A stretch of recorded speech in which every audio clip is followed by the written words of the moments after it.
Welcome to my new indie games first impressions slash overview slash pseudo review series I'm calling a Quickie with. This video will be a Quickie with Cubemen 2 for the Wii U. Now basically I'm just kind of looking, taking a quick look at the various indie games that I have either found or been sent. I do not have a whole lot of time to dedicate to these games nor the format, so I want to make it quick and just kind of, what a consumer would expect to encounter when they first encounter the game. Obviously, I take inspiration from things like, Let's Look At and WTF Is and things like that, but I want to take my own little spin on it. I got a press release email or some sort of email regarding Cubemen 2 coming out on the Wii U, and honestly, it being on the Wii U was my primary interest in the game. I have not heard of a lot of third-party titles on the Wii U to begin with, nevertheless, an indie game. This game is at least being worked on, if not fully developed, by 3 Sprockets, the team that worked on Fight the Dragon, which my partner Chu and I are currently playing through and having a heck of a lot of fun with. And Cubemen 1 and 2 were just in a Humble Bundle recently. Well, what is Cubemen 2? If you can't tell already by the video, Cubemen 2 is basically an RTS slash tower defense-esque Minecraft game. It obviously takes its graphical inspiration from Minecraft, being the blocky, blockscape style everything from your characters to the grid that you build on and things like that, but it goes a bit deeper, of course, and provides you with a proper tower defense slash kind of RTS-y setup. And I can appreciate this game, but at the same time I'm not sure I'm going to be playing it anymore. What do I appreciate about it? Well, I appreciate the concept. I mean, I will say this first, Cubemen 2 is likely, a younger kid, Minecraft kid's dream tower defense game, especially if you get it on the Wii U or something. But if you're really into those kinds of games, because there's been a bunch of Xbox arcade games and indie games that take the blocky style and just throw silly twists on it, and this is one of them. And so I think if you're really into those goofy little games, you're going to like this. And frankly, its main objective of being, a tower defense game, I think it does all right. There's a lot of control issues that I had with it that I experienced on the Wii U, playing on the Wii U tablet.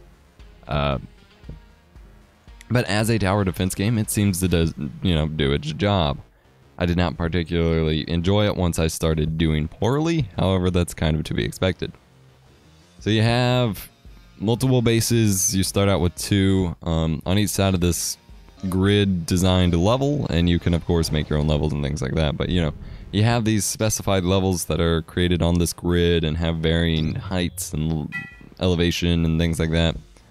And then you have enemies that will come and try to destroy your base. And the way to defend your base is with your own minions of sorts. There's all different kinds. There's ones that turn into walls that will block paths. However, it will not let you just completely block the path to your base, so keep that in mind. You have ones that will go plant as a trip mine in a path to explode and cause damage to enemies. You have ones with grenades and guns and flamethrowers, ice, wizardry, magic. You have all sorts of minions at your disposal once you get to a high enough level or play on the right maps. However, these minions, of course, which kind of brings in the RTS elements, cost squares, as they're calling it. It's just kind of the in-game currency. You get these. You start out with a certain amount of squares, and that's all you have to get your initial base of defense.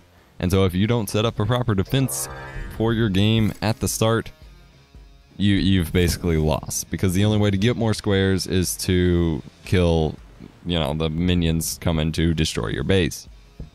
This wouldn't be a problem, except in most cases your best option to, with what limited squares you are, ends up either you have one gunner guy who gets overwhelmed and then you lose, or you spend quite a bit of money on the walls and mines, and then once your gunner guy either gets out of range or gets overwhelmed and killed, you have no more way of gaining squares, and then you lose. At least that's what I ran into. I obviously didn't put a whole lot of time into this game, as I got pretty frustrated pretty quick, but that's to be expected with a game that you find challenging that you're not 100% into. I do feel a lot of the required tower defense elements are there.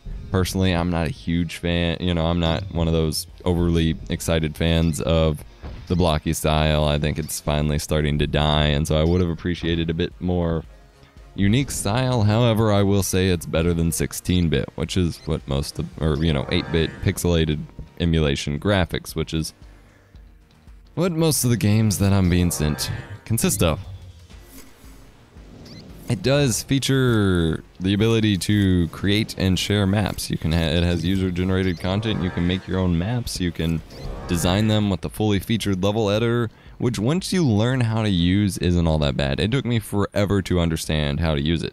In fact, the entire user interface for the game, overall, is very unintuitive and very hard to get used to at first. But once you get used to it, you can start navigating around. But I ended up getting a headache from trying to navigate on this little Wii U tablet.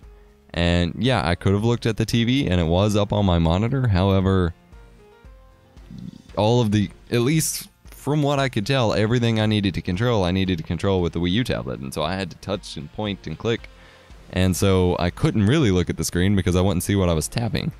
And I honestly don't know how it would possibly be playable with a controller nor on the PC. So frankly, I'm interested I'm going to look up some footage on the PC and see how it plays on there, because it was difficult enough with a touch interface, but the touch interface allowed me to do what I needed if I figured it out.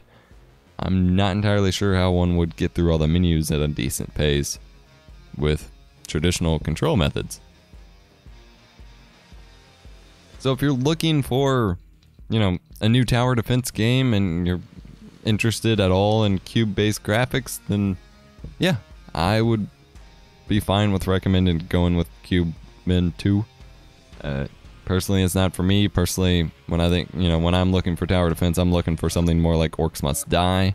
However, the multiplayer aspects are apparently a huge appeal for Cubemen 2.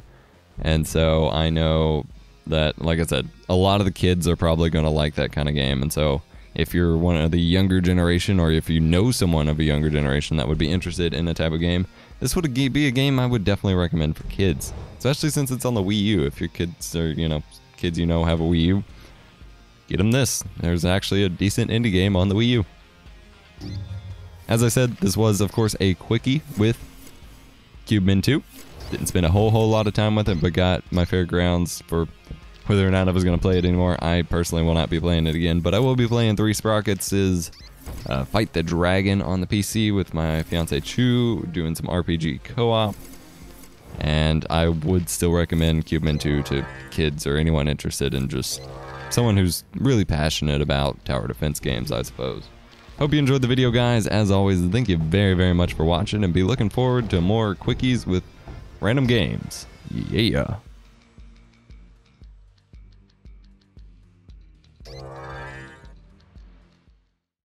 Thanks for watching Epos and Chu. Let's play together. If you enjoyed the video, consider clicking on the screen to contribute to our Patreon campaign. To watch another video, click on one of the video annotations on the screen above. Links are also provided to our website, Facebook, Instagram, and Twitter pages. See you next time.